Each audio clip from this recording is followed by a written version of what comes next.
Hello guys, today our topic like plastic.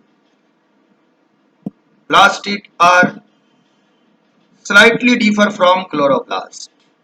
Actually your topic like chloroplast, but my heading like plastic.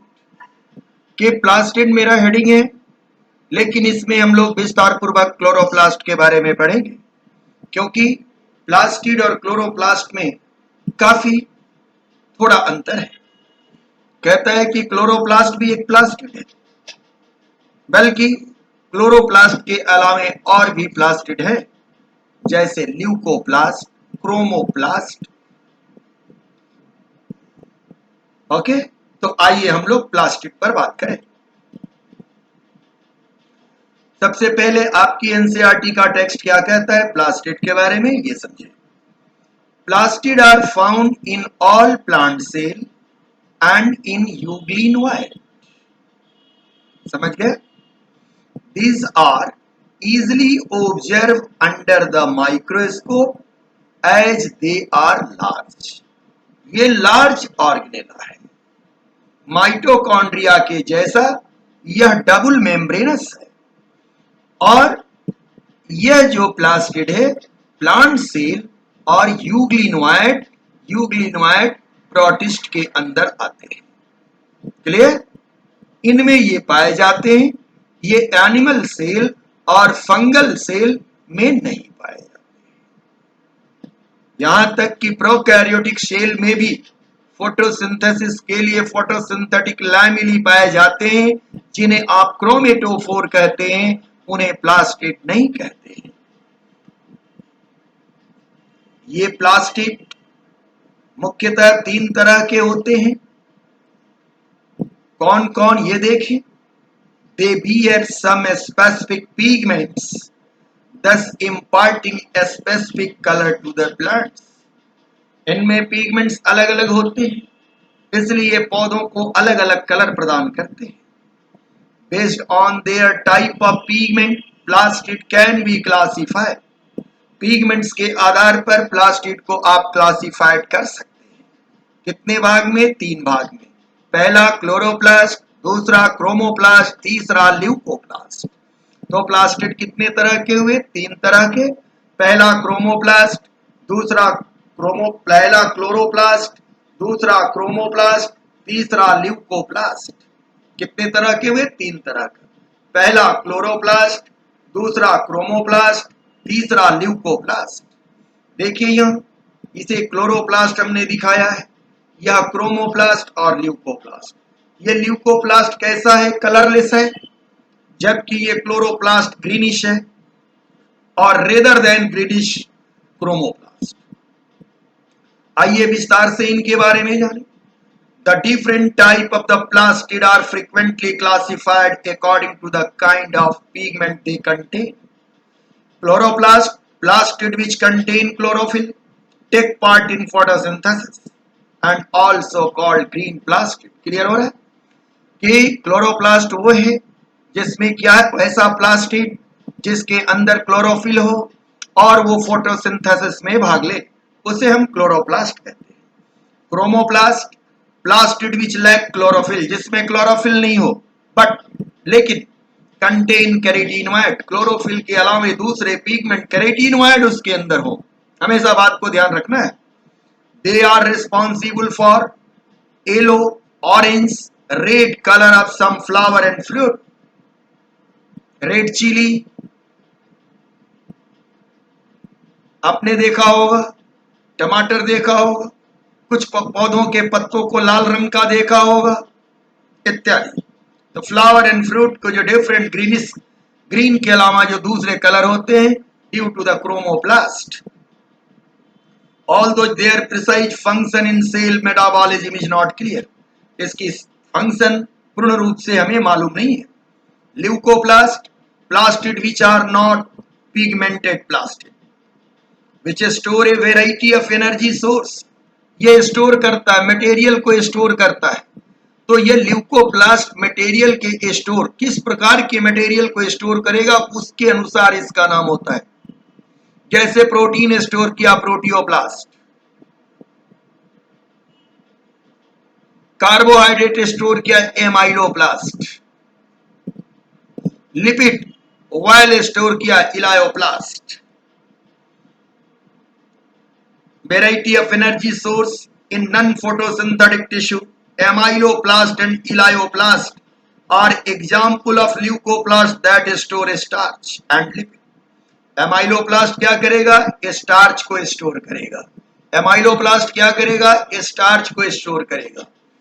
और elaioplast क्या करेगा? Lipid oil को store करेगा।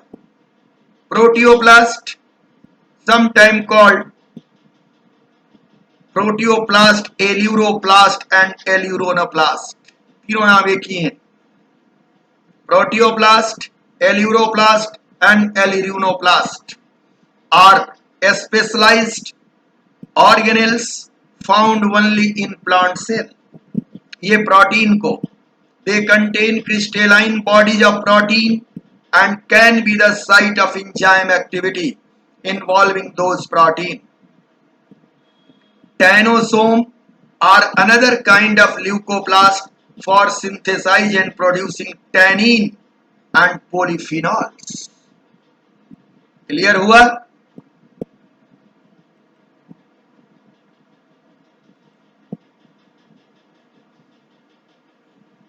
ये टैनोसोम ये क्या करता है? टेनिन को स्टोर करता है। किसको स्टोर करता है? टेनिन को या पोलीफिनॉल को। याद रखेंगे, जबकि प्रोटियोप्लास्ट का काम क्या है? प्रोटीन को स्टोर करना। इसका दूसरा नाम क्या है? प्रोटियोप्लास्ट तो नाम है ही, इसके साथ साथ एल्यूरोप्लास्ट, एल्यूरोप्लास्ट के साथ एल्यूरिनोप्लास्ट। तो आपने देखा, अब प्लास्टिड की बारी में सारी जानकारी आपको पता चला कि ये प्लास्टिड कितने तरह के हैं? 4 तरह के हैं। कौन कौन? पहला तो हो गया प्लास्टिड 3, क्लोरोप्लास्ट, क्रोमोप्लास्ट, ल्यूकोप्लास्ट। फिर ये ल्यूकोप्लास्ट कौन कौन है? तो पहला है क्या? एमाइलोप्लास्ट। दूसरा है क्या? इलियोप्लास्ट। तीसरा है क्या? प्रोटियोप्लास्ट। चौथा है क्या? टेनोप्लास्ट। तो एमाइलोप्लास्ट क्या करता है? स्टार्च को स्टोर करता है। इलायोप्लास्ट क्या करता है? लिपिड को स्टोर करता है। और प्रोटियोप्लास्ट प्रोटीन को स्टोर करता है और एंजाइमेटिक एक्टिविटी में भाग लेता है। तो आपने सारी बातें क्लियर कर लिया कि प्लास्टिड क्या है भाई? तो प्लास्टिड बिगर ऑर्गेनेला है, डबल मेम्ब्रेनस है और ये 3 तरह के हैं, chloroplast, chromoplast, leucoplast. Chloroplast chlorophyll को कंटेन करता है, फोटोसिंथेसिस में पार्ट लेता है, जबकि क्रोमोप्लास्ट क्लोरोफिल नहीं रखता, क्लोरोफिल के बदले कैरोटीनॉइड्स रखता है, जिसके वजह से फ्लावर के पेटल्स और फ्रूट के विभिन्न प्रकार के कलर पौधों में देखे जाते हैं। तीसरा ल्यूकोप्लास्ट, जिसमें कोई पिगमेंट्स नहीं होता है, वो मटेरियल स्टोर करता है। अब वो मटेरियल क्या स्टोर कर सकता है? Carbohydrate, lipid, protein. तो अगर कार्बोहाइड्रेट को स्टोर किया तो नाम एमाइलोप्लास्ट, ऑयल को स्टोर किया इलायोप्लास्ट, प्रोटीन को किया तो प्रोटियोप्लास्ट या एल्यूरोप्लास्ट। लेकिन अगर वह टेनिन और पोलीफिनॉल नाम के कंपाउंड को स्टोर करता है तो उसका नाम टेनोप्लास्ट कहलाता है। ये प्लास्टिड जो है, देखिए, etioplast, chromoplast, chloroplast, leucoplast, amyloplast, elaioplast, proteoplast. अब यहां आप पूछेंगे कि सारी बात तो आप पहले से जान रहे हैं, एक केवल नई बात क्या है? इटियोप्लास्ट। क्या है? Etioplast.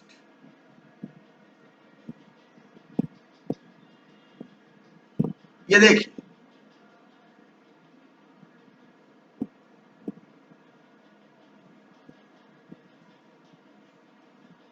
Etioplast crystalline prolamellar bodies, precursor of chlorophyll. Etioplast, आप देखते हैं कि कोई भी लीफ जब शुरू में बहुत छोटा सा लीफ निकलता है तो वो ग्रीनिश नहीं रहता, एल्विश रहता है। तो उस समय उसके अंदर जो प्लास्टिड है उसका नाम है इटियोप्लास्ट। वो सनलाइट, क्यों इटियोप्लास्ट उसका नाम है कि उसके अंदर क्लोरोफिल नहीं बल्कि क्लोरोफिल बनाने वाले पदार्थ मौजूद है जो कि सनलाइट के उपस्थिति में क्लोरोफिल में कन्वर्ट होंगे। अगर बाई दी वे अगर उस पर सनलाइट नहीं पड़ा तो वो कभी भी क्लोरोफिल नहीं बनाएगा। इसका कलर एल्विस होता है, ब्राउनिश होता है। आपने कभी कभी मैदान में देखा होगा कि किसी पौधे या घास के ऊपर से ईंट रख दिया जाए या कोई यूटेंसिल रख दिया जाए, कोई बर्तन रख दिया जाए, कुछ दिन के बाद उस यूटेंसिल या ईंट को हटाएंगे तो उसके नीचे के जो पौधे हैं या घास है उनके पत्ते पीले कलर के हैं। इस प्रक्रिया को कहते हैं इटियोलेशन, डिस्ट्रक्शन ऑफ क्लोरोफिल, कि सूर्य के प्रकाश के अनुपस्थिति में क्लोरोफिल वहां नहीं बन सका, इसलिए उस पौधे का कलर हरा नहीं हुआ, वो पीला रह गया।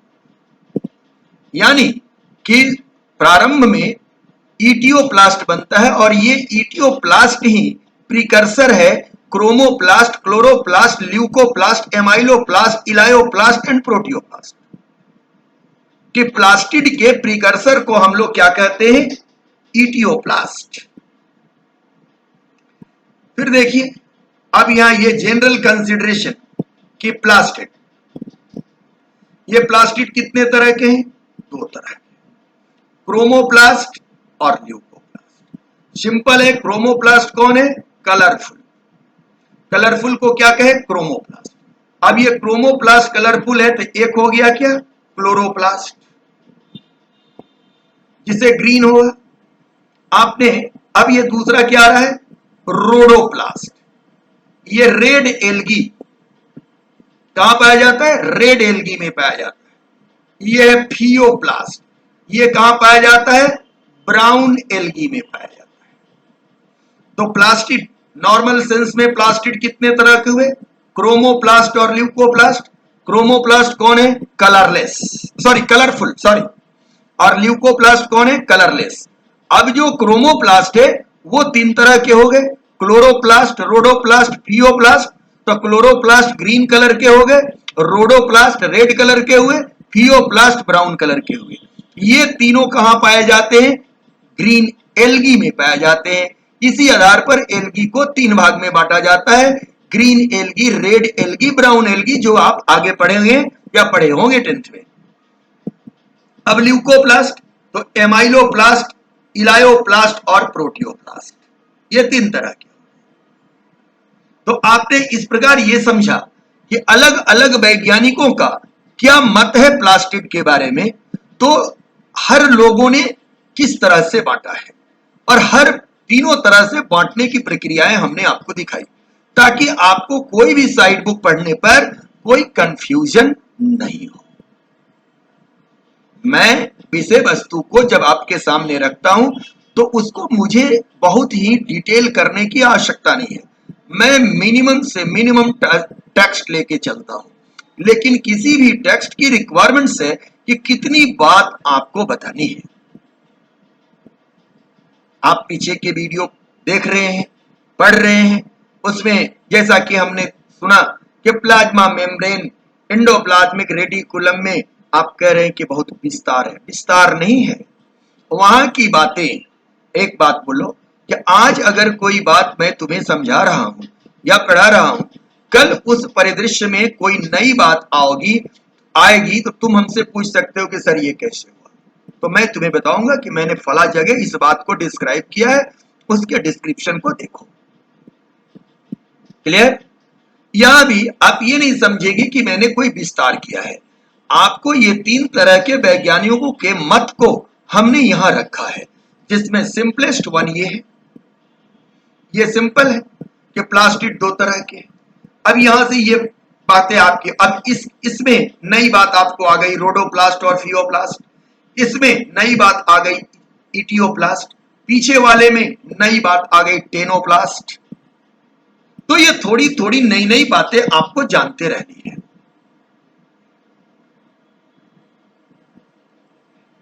आइए आगे बढ़ते हैं।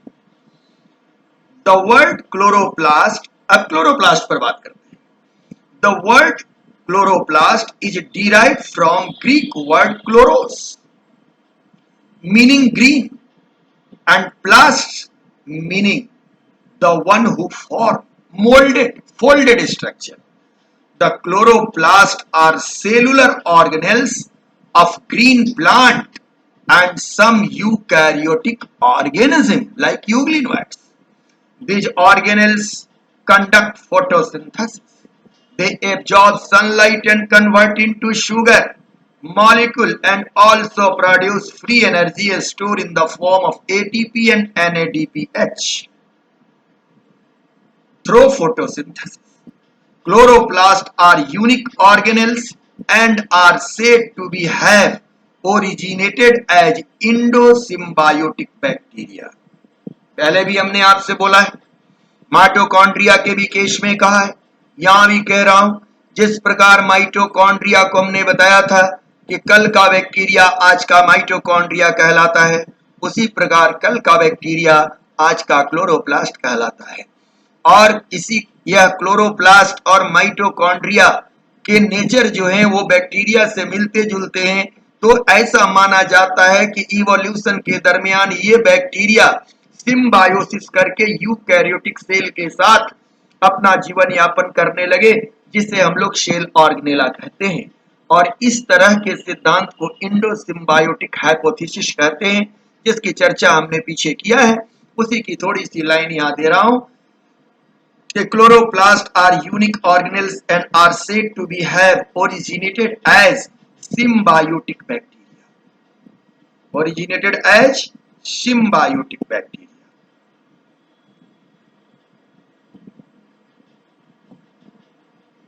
Chloroplasts are unique organelles and are said to have originated as endosymbiotic bacteria.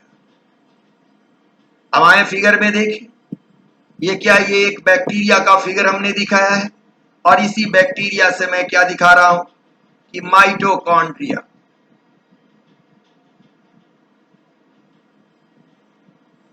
कि ये माइटोकॉन्ड्रिया का निर्माण हो रहा है, और इसी बैक्टीरिया से मैं क्या फिर दिखा रहा हूं कि क्लोरोप्लास्ट। अब क्या है इसमें सिमिलरिटी, ये देखें आप, ये बैक्टीरिया में देखिए inner membrane outer membrane, mitochondria में भी इनर मेम्ब्रेन और आउटर मेम्ब्रेन। इनर मेम्ब्रेन इसको आप लोगों ने क्या कहा था, क्रिस्टी, क्या ये क्रिस्टी। इसी तरह से क्लोरोप्लास्ट में भी देखिए आउटर मेम्ब्रेन और इनर मेम्ब्रेन, और यहां हम लोग इसको कहते हैं थैलाक्वाइड, और यहां पर इस खाली भाग को हम लोग क्या कहते थे, मैट्रिक्स। यहां पर खाली भाग को क्या कहते हैं, एस्ट्रोमा। आप देखें माइटोकॉन्ड्रिया में खाली भाग का नाम क्या है, मैट्रिक्स, आप जानते हैं। उसी तरह क्लोरोप्लास्ट में खाली भाग का नाम क्या है, एस्ट्रोमा। यहां इसका नाम क्या है, क्रिस्टी। यहां इसका नाम क्या है, थैलाक्वाइड्स। जो काम क्रिस्टी पर हो रहा है वो काम यहां थैलाक्वाइड पर हो रहा है।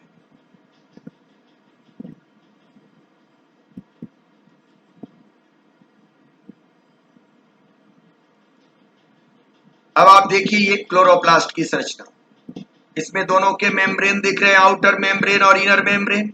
ये क्या है, ये आपको एस्ट्रोमा दिख रहा है, और इस एस्ट्रोमा में ये पिलर की जैसी जो संरचना है, इसका नाम आप लोग क्या देते हैं, granum.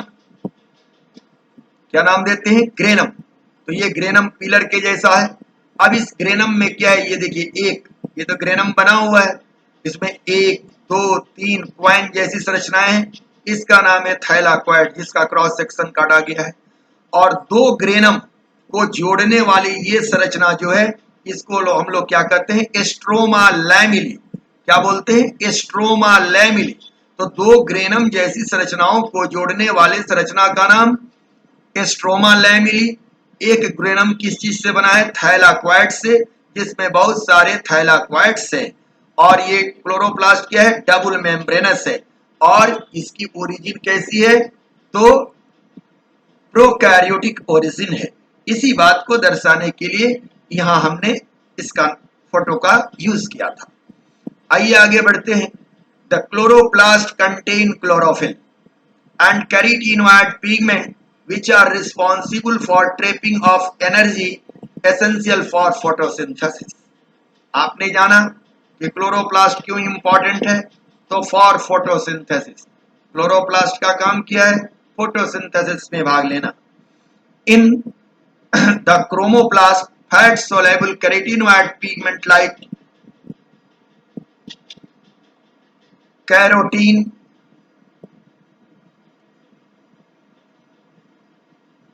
xanthophyll and other are present. This gives the part of the plant yellow, orange and red color. The leucoplasts are colorless plastic of varied shape and size which store nutrients. Amyloplast store carbohydrate. Example potato. Elioplast store oil and fat where the aleuroplast store protein. कहीं कोई दिक्कत है, कोई बड़ी बात? अब कितने तरह के फोटोसिंथेटिक पिगमेंट्स, क्योंकि यहाँ तीन बातें आई हैं। पहला कैरोटीनॉइड्स, तो कैरोटीनॉइड्स दो तरह के होते, कौन कौन, कैरोटीन और xanthophyll। इसके साथ आया है क्या, क्लोरोफिल, और एक और भी पिगमेंट्स होता है इनके अलावा, उसको हम लोग कहते हैं फाइकोबिलिन। तो आप देखिए टेबल बना हुआ है क्लोरोफिल का, तो क्लोरोफिल कितने तरह के, 9 तरह के क्लोरोफिल दिखाए गए हैं। पहला क्लोरोफिल ए कहां पाया जाता है, green plant and cyanobacteria. Chlorophyll b green plants and higher plants. Chlorophyll c dinoflagellate, diatom and brown algae. Chlorophyll d red algae. तो अगर क्लोरोफिल डी जिसमें रहा, जिस क्रोमोप्लास्ट में, वो क्या कहलाया, रोडोप्लास्ट, और जिसमें क्लोरोफिल सी रहा वो क्या कहलाया, फ्यूकोप्लास्ट या फियोप्लास्ट, और जिसमें क्लोरोफिल ए और बी रहा वो क्या कहलाया, क्लोरोप्लास्ट। तो क्लोरोप्लास्ट में क्लोरोफिल ए एंड बी, लेकिन रोडोप्लास्ट में क्लोरोफिल डी भी रहेगा साथ में, ए तो रहेगा ही रहेगा, ए और डी रहेगा। उसी तरह से फ्यूकोप्लास्ट में ए और सी रहेगा। क्लोरोफिल ई इसमें पाया जाता है, जेंथोफाइसियन एल्गी। बैक्टीरियो क्लोरोफिल ए नाम से ही पता है बैक्टीरिया में, बैक्टीरियो क्लोरोफिल बी बैक्टीरिया में, क्लोरोबियम क्लोरोफिल 650, क्लोरोबियम भी बैक्टीरिया का नाम है, और क्लोरोबियम क्लोरोफिल 666। तो ये चारों के चारों बैक्टीरिया में पाए जाते हैं। और बाकी ये क्या है, A B C D E. अब आप इसे ही कहें कि बहुत डिटेल में बता रहा हूं, तो इससे भी कम मैं कितनी बात बोलूं, क्योंकि सब्जेक्ट की अपनी गरिमा है। आप बातें जानेंगे आपके लिए बेहतर होगा। कैरोटीनॉइड, तो कैरोटीनॉइड कितने तरह के हैं, 2 तरह के हैं, कैरोटीन और xanthophyll। तो देखिए यहां क्या है, ये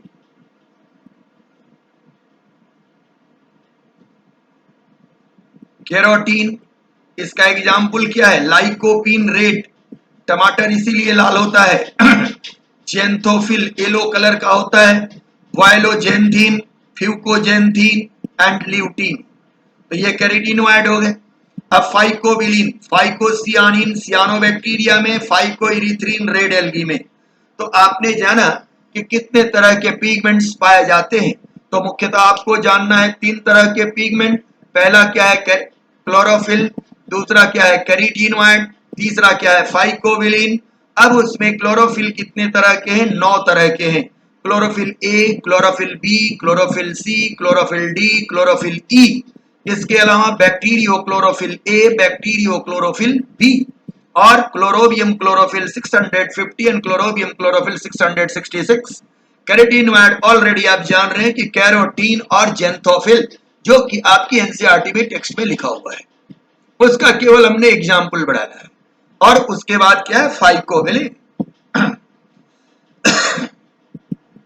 अब ये क्लोरोफिल क्या है, इस पर हम लोग बात करें। अभी आपने हमसे देखा था क्लोरोप्लास्ट की संरचना, तो उसमें आपने क्या देखा था, थैलाक्वाइड। तो देखिए मैंने यहां थैलाक्वाइड लिया है।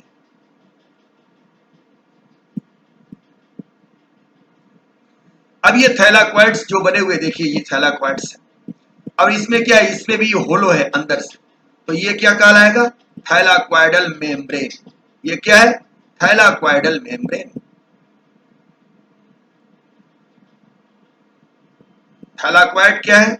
बैग लाइक संरचना है और उसके मेम्ब्रेन का नाम क्या है? Thylakoidal membrane. दो थैलाक्वाइड आपस में किससे जुड़े हैं? Thylakoid stroma lamellae.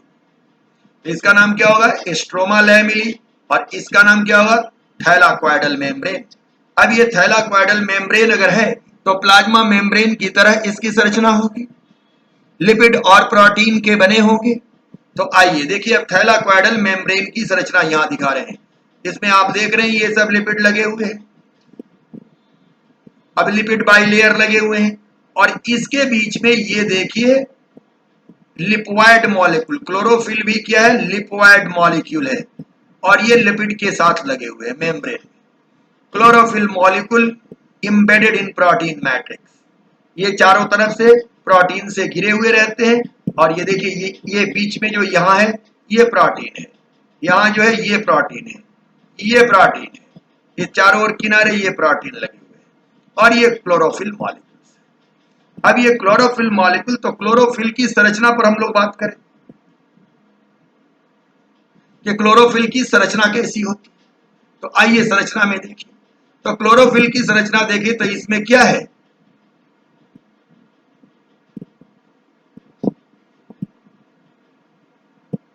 इसको हम लोग हेड कहते हैं। देखिए यहां लिखा हुआ है प्रोफायरिंग हेड। ये क्या है? हेड है। और इसके नीचे अब यहां से लेकर के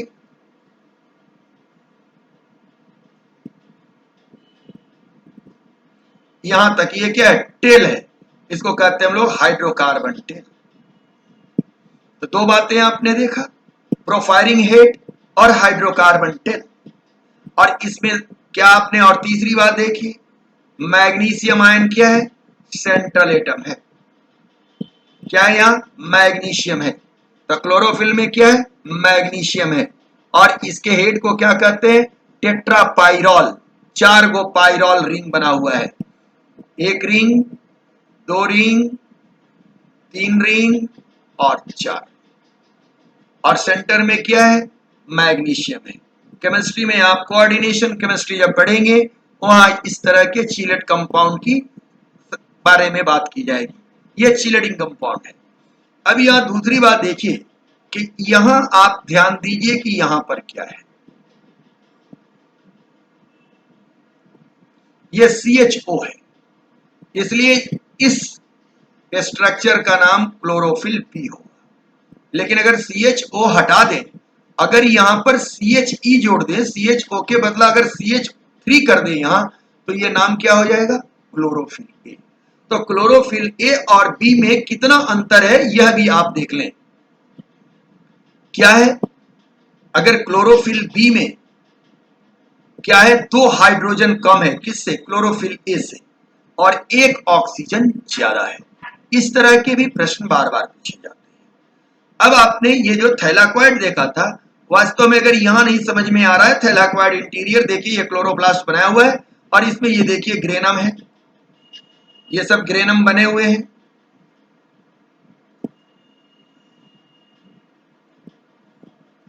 और ये ग्रेनम आपस में जुड़े हुए हैं स्ट्रोमा लैमिनी से। और यहां देखिए ये क्या है?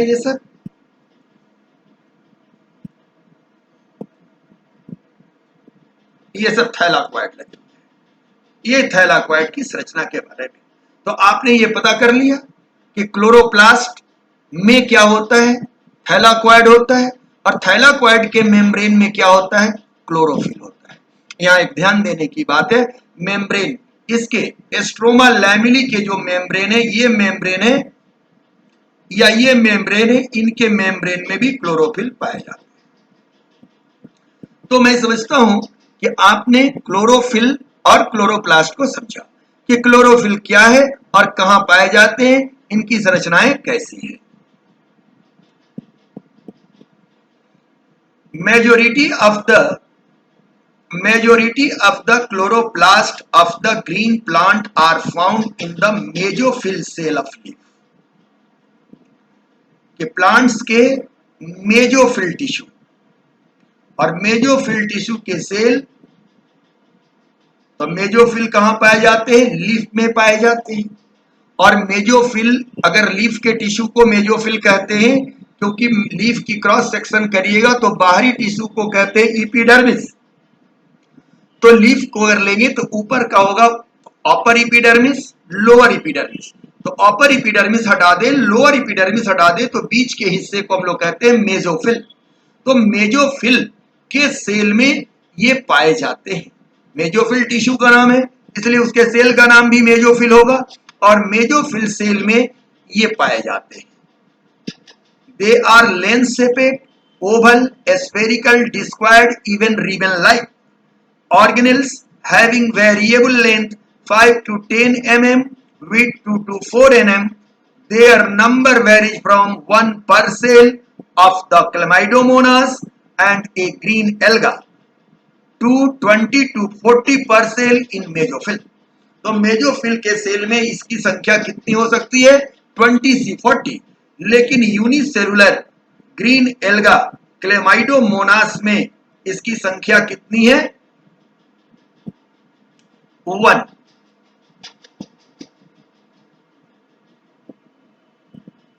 ये देखिए आप मेजोफिल से, ये क्या बना हुआ है? मेजोफिल। ये क्या है? वैक्यूल है, सेंट्रल वैक्यूल। ये सेल वॉल है। न्यूक्लियस कहां चला गया? किनारे चला गया। और क्लोरोप्लास्ट, याद रखिए ये भी पूछेगा कि मेजोफिल सेल में क्लोरोप्लास्ट कहां रहते? तो किनारे की ओर रहते हैं। कितनी संख्या होगी? 20 to 40।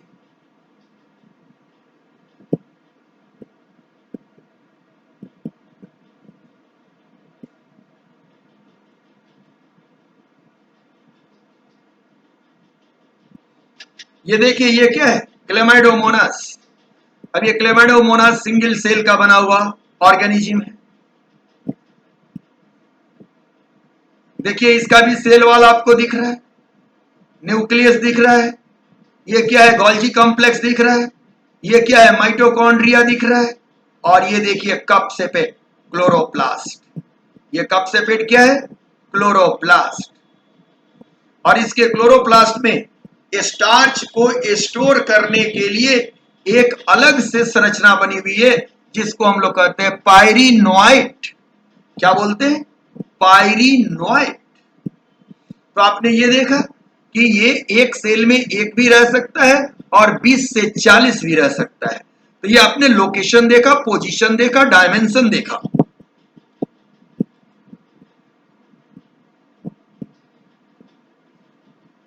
Like mitochondria, the chloroplast are also double membrane bound of the two. The inner chloroplast membrane is relatively less permeable. अब आइए माइटोकॉन्ड्रिया से क्लोरोप्लास्ट की तुलना किया जाए कि क्लोरोप्लास्ट में और माइटोकॉन्ड्रिया में क्या क्या समानता है।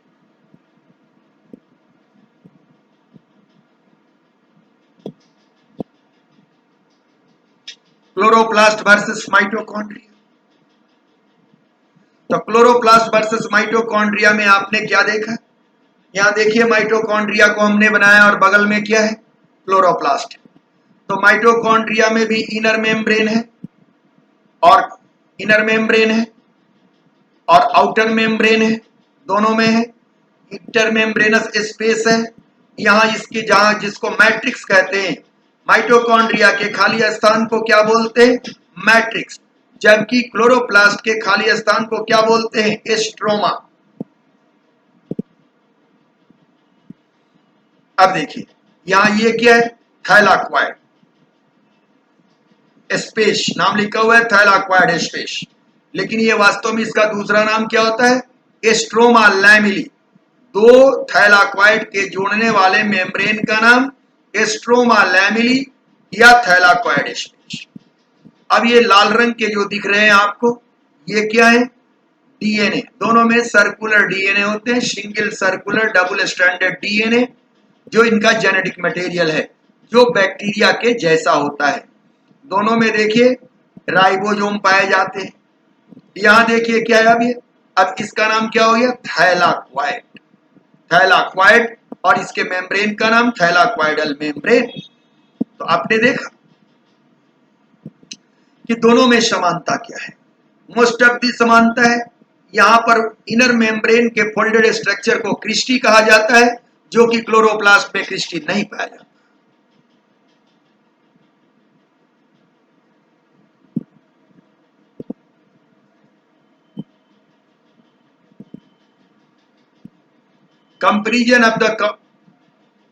Comparison and contrast of chloroplast and mitochondria, similarity and difference।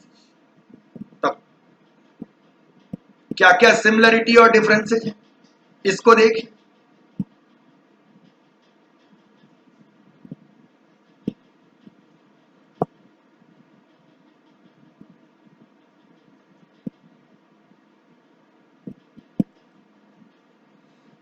Chloroplast envelope, outer mitochondrial membrane which compartmentalize the organelles in the cell cytoplasm। कि ये जो मेम्ब्रेन है, क्लोरोप्लास्ट के हो या माइटोकॉन्ड्रिया के मेम्ब्रेन हो, वो क्या करते हैं कि इसको साइटोप्लाज्म से अलग रखते हैं, कंपार्टमेंट का निर्माण करते हैं। अब इसके बाद जहां इसका नाम है इनर माइटोकॉन्ड्रियल मेम्ब्रेन, तो उसी तरह इसका नाम क्या है, thylakoidal membrane.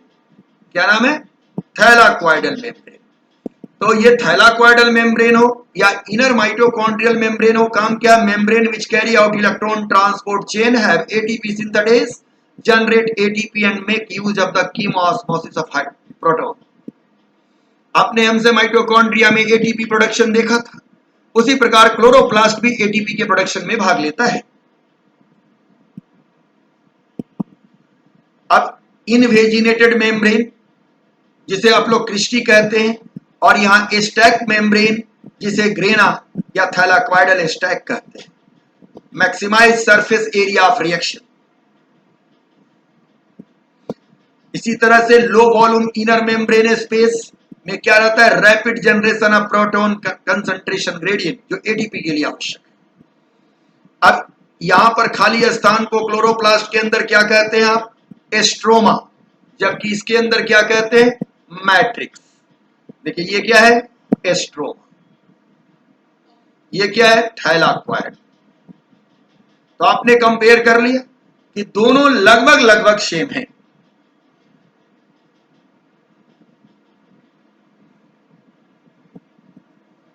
Relatively less permeable. तो ये आउटर मेम्ब्रेन के बारे में कहा गया कि outer membrane relatively less permeable, the inner space limited by inner membrane of the chloroplast is called stroma. क्या कहते हैं हम लोग, एस्ट्रोमा, पहले से भी समझ चुके हैं। A number of organized flattened membranous sac called thylakoid, ये भी जान रहे, are present in estroma. Thylakoid are arranged in a stack like the pile of coins called the granum, singular granum, or the integral thylakoids.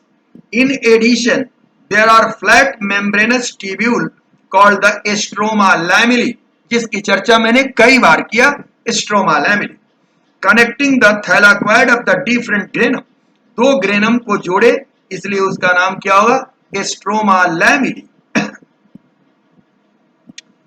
The estroma of the chloroplast contain enzyme required for synthesis of the carbohydrate and protein। अब आप पूछेंगे कि protein क्यों, carbohydrate तो ठीक है, कि chloroplast का काम है फोटोसिंथेसिस करना, नहीं। इसके साथ साथ ध्यान दीजिए, आपने ये देखा कि क्लोरोप्लास्ट के अंदर राइबोसोम पाए जाते हैं, डीएनए पाए जाते हैं, आरएनए पाए जाते हैं, तो प्रोटीन क्यों नहीं सिंथेसाइज करेगा। Ribosome is the site of protein synthesis. It contain a small double stranded circular DNA molecule and ribosome। chlorophyll pigments are present in the thylakoids, जो जान चुके हैं। Ribosome of the chloroplast are smaller 70s than the cytoplasmic ribosome 80s। तो आपने जाना mitochondria में भी ribosome 70S और क्लोरोप्लास्ट में भी राइबोसोम 70S और बैक्टीरियल सेल में भी राइबोसोम 70S। इस आधार पर भी ये कोरिलेशन होता है कि यह इंडोसिम्बायोन्ट हाइपोथेसिस को फॉलो करता है।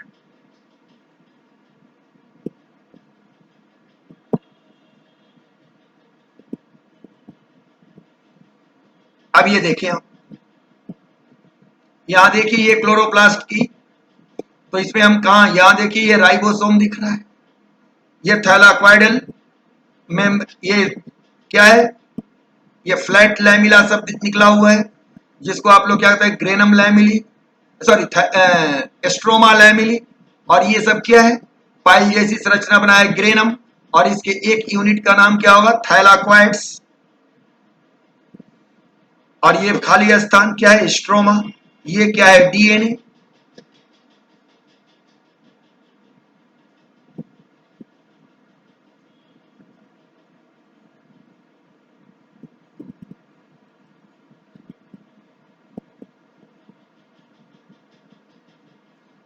अब देखिए, अब इसके अंदर कौन कौन 10 संरचनाओं पर हम लोगों को ध्यान देना है। पहला क्या है,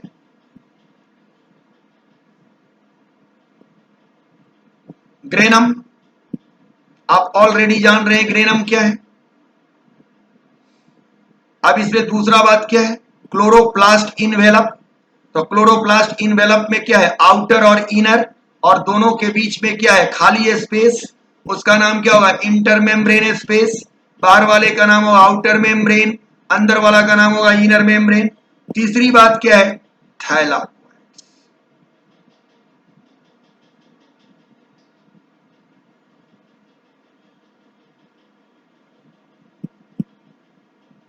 अब ये ग्रेनम क्या है, थैलाक्वाइड से बना हुआ है, ये पीलर जैसी संरचना होगी, तो थैलाक्वाइड भी बैग लाइक संरचना है, तो उस पर क्या होगा, बाहरी कवर का नाम होगा क्या, थैलाक्वाइडल मेम्ब्रेन, और उसके बीच में खाली स्थान का नाम क्या होगा, ल्यूमेन, याद रखेंगे ल्यूमेन या थैलाक्वाइडल स्पेस। अब जब दो ग्रेनम को जोड़ेगा तो उसका नाम क्या कहलाएगा, एस्ट्रोमा थैलाक्वाइड या एस्ट्रोमा लैमिली, एस्ट्रोमल थैलाक्वाइड या एस्ट्रोमा लैमिली या फ्रेस्ट, कभी कभी ये भी टर्म आता है फ्रेस्ट, और खाली स्थान का नाम क्या हो जाएगा, एस्ट्रोमा, और थैलाक्वाइड तो आप समझ ही रहे हैं। इसके साथ इसमें भी क्या है, यहां सर्कुलर डीएनए, ये सब क्या है, राइबोसोम, और ये क्या है, प्लास्टोग्लोबुली, कहता है कि प्लास्टोग्लोबुली से ही नए क्लोरोप्लास्ट का निर्माण होता है, प्लास्टोग्लोबुली से ही नए क्लोरोप्लास्ट का निर्माण होता है, याद रखेंगे, पूछा हुआ सवाल है प्लास्टोग्लोबुली, कि जिससे नया क्लोरोप्लास्ट ओरिजिनेट होके आता है उसका नाम क्या होता है, प्लास्टोग्लोबुली।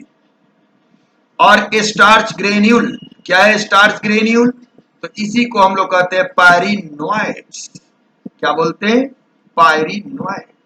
इस प्रकार आपने क्लोरोप्लास्ट की संपूर्ण संरचना देखी और 10 पॉइंट में, पहला दिखाया ग्रेनम, दूसरा क्लोरोप्लास्ट इनवेलप, तीसरा थैलाक्वाइड्स, चौथा एस्ट्रोमल थैलाक्वाइड्स, पांचवा जनरल थैलाक्वाइड्स, एस्ट्रोमा, न्यूक्लियोइड या डीएनए, राइबोसोम, प्लास्टोग्लोबुली, स्टार्च ग्रेन्यूल्स।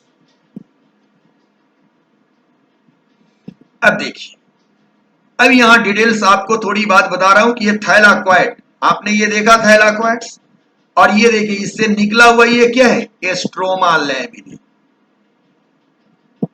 दूसरे ये दूसरे ग्रेनम से जुड़ेगा, और ये क्या है, थैलाक्वाइड, और इस थैलाक्वाइड के बीच में ये क्या है, थैलाक्वाइडल स्पेस, क्या ये थैलाक्वाइडल स्पेस है,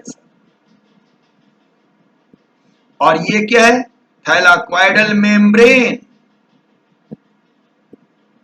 और इसी थैलाक्वाइडल स्पेस का नाम क्या होगा, ल्यूमेन।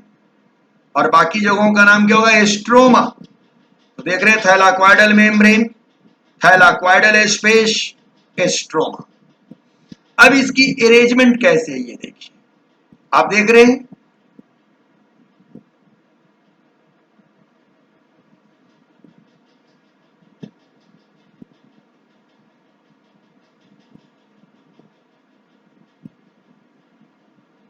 फोल्डेड, ये इस तरह की ये फोल्डेड संरचना है। अब ये फोल्डेड संरचना कैसी है तो देखिए कैसे।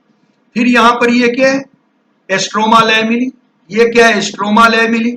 और ये क्या है? Thylakoidal membrane. ये थैलाक्वाइडल मेम्ब्रेन जो है, यहीं पर फोटोसिंथेसिस यानी लाइट रिएक्शन होता है। और यहीं पर देखिए लिखा हुआ है chlorophyll combine with protein,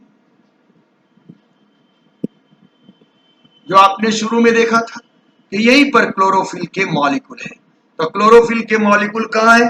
थैलाक्वाइडल membrane पर है। यहां देखिए आप, अब ये लाइट थैलाक्वाइडल मेम्ब्रेन पर जब पड़ेगा तो क्लोरोफिल उसको एब्जॉर्ब करेगा, और उस क्लोरोफिल के एब्जॉर्प्शन के बाद इलेक्ट्रॉन ट्रांसपोर्ट चेन चलेगा, जिस तरह माइटोकॉन्ड्रिया में क्रिस्टफर चल रहा था। और इलेक्ट्रॉन ट्रांसपोर्ट चेन चलने की वजह से एटीपी का प्रोडक्शन होगा। और यह एटीपी प्लांट्स अपने लिए केवल फोटोसिंथेसिस के लिए पैदा करता है। जैसे माइटोकॉन्ड्रिया तो पूरे शरीर के लिए एटीपी बनाता है, नहीं, यह इसलिए एटीपी बनाता है कि इसको फोटोसिंथेसिस में एटीपी की आवश्यकता है। अब आया relation between chloroplast and structure and function, कि क्लोरोप्लास्ट का स्ट्रक्चर क्या है और फंक्शन क्या है। तो सबसे पहली बात क्या है? Thylakoidal membrane stack disc grana. Thylakoid provide a large surface area for light absorption and light dependent reaction. Clear हो गया कि थैलाक्वाइड क्या करता है? लाइट डिपेंडेंट रिएक्शन के लिए एरिया देता है। Chlorophyll and other pigment molecule are group together to form photosystem. याद रखें, which are embedded in a membrane along with the electron carrier. Fold in thylakoid allow photosystem and electron carrier to close together. यानी ये थैलाक्वाइडल membrane जो है, इनका काम क्या है? लाइट को ट्रैप करना। क्या काम है? लाइट को ट्रैप करना और लाइट रिएक्शन में भाग लेना। अब इसके अंदर थैलाक्वाइडल स्पेस, अंदर वाले भाग,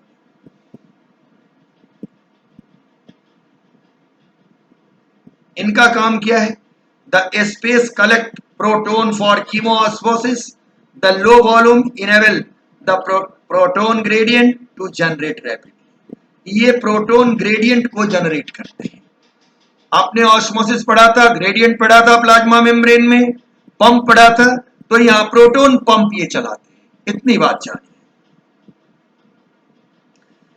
Proton flow back to a stroma down the proton gradient through ATP synthetase channel embedded in thylakoidal membrane to produce ATP। यानी यह भी बात आप यहां जान लिए कि थैलाक्वाइडल स्पेस के अंदर अगर प्रोटोन पंप चलेगा, जिसके वजह से एटीपी का निर्माण होगा। और इसके लिए कौन सा एंजाइम चाहिए? एटीपी सिंथेटेज कॉम्प्लेक्स फिफ्थ, जो पहले से आपने माइटोकॉन्ड्रिया में जाना था। अब आइए हम लोग बात करेंगे एस्ट्रोमा के बारे में, कि एस्ट्रोमा का काम, तो खाली स्थान जो है वो एस्ट्रोमा है। अब ये एस्ट्रोमा का काम क्या है, क्यों इंपॉर्टेंट है एस्ट्रोमा? बहुत देर से सुन रहे हैं हम लोग। कंटेन रूबिस्को, आपने पढ़ा होगा प्रोटीन की, जब वीडियो मैंने बताई थी, प्रोटीन का लेक्चर दिया था, तो उसमें रूबिस्को नामक प्रोटीन का चर्चा किया था, जो कि अपने आप में क्या है? एंजाइम है, राइबोलोज बाइफॉस्फेट कार्बोक्सिलेज ऑक्सीजनेज। तो कहता है कि क्लोरोप्लास्ट के एस्ट्रोमा में रूबिस्को नामक एंजाइम पाए जाते हैं, जिनका काम क्या है? Carboxylation of RuBP and other enzyme required for the Calvin cycle. यानी इनका काम क्या है? केल्विन साइकिल चलाना। यहां क्या चलता है? Calvin cycle. तो आपने जाना है स्ट्रोमा का काम क्या है, केल्विन साइकिल चलाना, और थैलाकोइडल मेम्ब्रेन और थैलाकोइडल स्पेस का काम क्या है, लाइट रिएक्शन चलाना। My dear people, keep in your mind, photosynthesis consists the two phase of reaction. The first one is called the light reaction and second one is called dark reaction, which often called the Kelvin cycle. Am I right? That's why the photosynthesis is the nothing but the also function of the chloroplast. So that's why if the chloroplast structurally seen by you, then yourself must be keep in your mind what kind of the structure of the chloroplast responsible for the what kind of the function of the photosynthesis.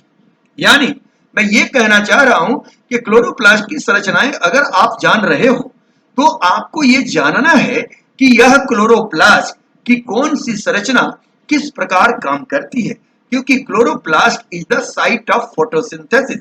Chloroplast का मुख्य काम क्या है, photosynthesis करना, और photosynthesis में दो step की रिएक्शन है, एक सूर्य की प्रकाश में होती है, दूसरे के लिए डायरेक्ट सूर्य की प्रकाश की आवश्यकता नहीं होती है। तो जो सूर्य की प्रकाश में होती है उसे हम लाइट रिएक्शन कहते हैं, और जिसके लिए सूर्य की प्रकाश की आवश्यकता नहीं होती है उसे हम डार्क रिएक्शन कहते हैं, और उसका दूसरा नाम है केल्विन साइकिल। अब देखिए आप क्लोरोप्लास्ट को पहली बात ही क्या है, स्ट्रोमा आप ऑलरेडी समझते हैं, has appropriate enzyme and suitable pH for Calvin cycle. और अब आपको क्लियर हो रहा होगा कि स्ट्रोमा का काम क्या है, केल्विन साइकिल चलाना। Thylakoid has ETC electron transport chain and ATP synthesis for photophosphorylation, यानी production of ATP. Granum flat membrane stack increase surface volume area and a small internal volume quick accumulate ion. इसका काम क्या है, ion accumulation. Lamella, जिस lamella को connect जो करता है, जिसको स्ट्रोमा लैमिली कहते हैं, connect and separate the thylakoid stack. Double membrane evidence for endosymbiosis independent origin. लेकिन यह क्लोरोप्लास्ट दूसरा क्लोरोप्लास्ट कैसे बनाएगा, बाय द हेल्प ऑफ प्लास्टोग्लोबुलिन। तो मैंने काफी संक्षिप्त में आपको एक परिचर्चा दिया, आपके एनसीईआरटी में जितनी बातें लिखे हैं उसी के अंदर अपने आप को समाहित करते हुए मैंने आपको क्लोरोप्लास्ट समझाया। चलते चलते एक बार लास्ट देखिए कि क्लोरोप्लास्ट फंक्शन इन फोटोसिंथेसिस, कि क्लोरोप्लास्ट का फंक्शन, तो फंक्शन क्या है, फंक्शन पहला main function is photosynthesis, two phase light reaction and dark reaction. Photosynthesis में कितने फेज है, दो फेज है, कौन कौन, लाइट रिएक्शन और dark reaction. Photosynthesis are involve in the light reaction that synthesize ATP and NADPH। Photosynthesis में जो लाइट रिएक्शन है उसका काम क्या है, एटीपी का निर्माण करना और उसके साथ NADPH का निर्माण करना और ऑक्सीजन रिलीज करना, H2O लेकर ऑक्सीजन रिलीज करना। लाइट रिएक्शन से क्या होता है, ऑक्सीजन रिलीज होता है। Dark reaction utilize the product of light reaction to fix carbon dioxide. तो लाइट रिएक्शन का प्रोडक्ट कौन कौन है यहाँ, एटीपी और NADPH, और दोनों को यूज करता है। पहले भी मैंने कहा था कि लाइट रिएक्शन में जो एटीपी बनता है वो तुरंत यूज हो जाता है। तो लाइट रिएक्शन में बना हुआ एटीपी और NADPH को कौन यूज करता है, डार्क रिएक्शन, काहे के लिए, CO2 को फिक्स करने के लिए, क्योंकि ग्लूकोज का फॉर्मूला C6 और CO2 में एक कार्बन, यानी 6 कार्बन डाइऑक्साइड को एक साथ जोड़ना है, that is called the fixation of CO2। तो 6 कार्बन डाइऑक्साइड आपस में जब जुड़ेगा और हाइड्रोजन लेकर के वो बना देगा C6H12O6। Starch synthesis occur within stroma, कि स्ट्रोमा में क्या होता है, स्टार्च का सिंथेसिस होता है। Starch is the polymer of glucose. जब photosynthesis Calvin cycle, CO2 fixation Calvin cycle, तो केल्विन साइकिल कहां चलेगा, स्ट्रोमा में चलेगा। स्ट्रोमा क्या बनाएगा? ग्लूकोज बनाएगा, ग्लूकोज पॉलीमराइज होकर क्या बनाएगा? स्टार्च बनाएगा। Some of the intermediate are transported to the cytosol for sucrose, और कुछ ग्लूकोज कहां चले जाते हैं? सुक्रोज को सिंथेसिस करने। सुक्रोज क्या है? डाइसैकेराइड है, लेकिन स्टार्च क्या है? पॉलीसैकेराइड है। तो आप लोगों ने समझा कि क्या है इसका फंक्शन? तो ये फंक्शन के लिए हमने 5 पॉइंट दिया है। आइए यहां देखते हैं। यह देखिए क्लोरोप्लास्ट की संरचना है, ध्यान से देखें आप लोग। इसमें ये क्या है? थैलाक्वाइडल, थैलाक्वाइड से ग्रेनम में थैलाक्वाइड लगे हुए।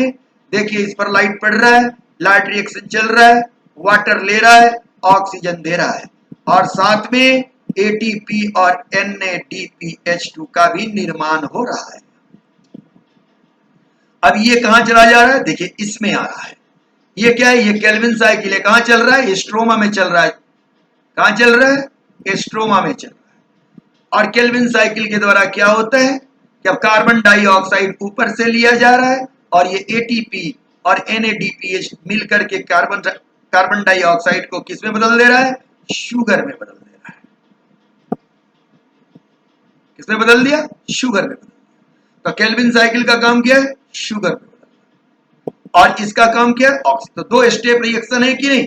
तो लाइट रिएक्शन का काम, लाइट रिएक्शन का प्रोडक्ट क्या है? ऑक्सीजन। जबकि डार्क रिएक्शन का प्रोडक्ट क्या है? शुगर। शुगर या तो सुक्रोज बनाएगा और नहीं तो स्टार्च बनाएगा। तो आपने इस प्रकार पढ़ा कि क्लोरोप्लास्ट क्या है, उसकी ओरिजिन क्या है, उसकी संरचना क्या है और फंक्शन क्या है।